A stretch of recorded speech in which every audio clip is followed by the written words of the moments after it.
కావ్య అయితే అలా తన రూమ్లో ఉండగా ఇంతలో ధాన్యలక్ష్మి అయితే కావ్య దగ్గరకు వచ్చి ఇలా అంటూ ఉంటుంది. అమ్మ కావ్య ఏం చేస్తున్నావు అని చెప్పి అంటూ ఉంటుంది. ఏంటి అత్తయ్య చెప్పండి అంటే, నేను ఆ పని చెప్తాను చేస్తామని చెప్పి అంటుంది.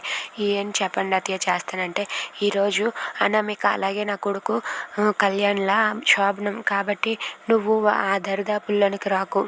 నువ్వు వస్తే ఏదో ఒక విధంగా అది ఆగిపోతుంది. అందుకే నువ్వు రాకమ్మా దయచేసి అని చెప్పి అంటుంది. ఆ మాటలు విన్న కావ్య అయితే అక్కడ నిలబడి అలా బాధపడుతూ ఉంటే ఇంతలో రాజు అయితే అక్కడికి వచ్చి ఏంటి కళావతి ఏమైందని చెప్పి అడిగితే ఇలా జరిగింది, మీ పిన్ని ఇలా అన్నదని చెప్పి అంటూ ఉంటుంది. ఆ మాటలకైతే రాజు అయితే బాధపడుతూ ఏం బాధపడకు కళావతి, ఎందుకులే, నువ్వు చేయి పెట్టందే ఏమీ జరగదు, అలాంటిది నిన్ను చేయి పెట్టద్దు అన్నదంటే ఖచ్చితంగా ఏదో ఒకటి జరిగే తీరుతుందిలే, అసలు నువ్వు ఇష్టం మీద కదా అనామిక కళ్యాణ్ పెళ్లి జరిగిందని చెప్పి అంటూ ఉంటాడు. ఇంతలో అయితే అనామిక అక్కడికి వచ్చి అది కాదు బావగారు, మా ఇద్దరు శోభనం జరగడం ఆ అక్కకి ఇష్టం లేదు, అందుకే రాలేదు అని చెప్పి అంటూ ఉంటుంది. ఆ మాటలు విన్న రాజు కావ్య ఇద్దరు అయితే ఒక్కసారిగా షాక్ అవుతారు.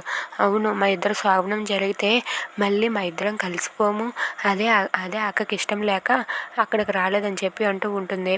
Thanks for watching friends, please subscribe our channel.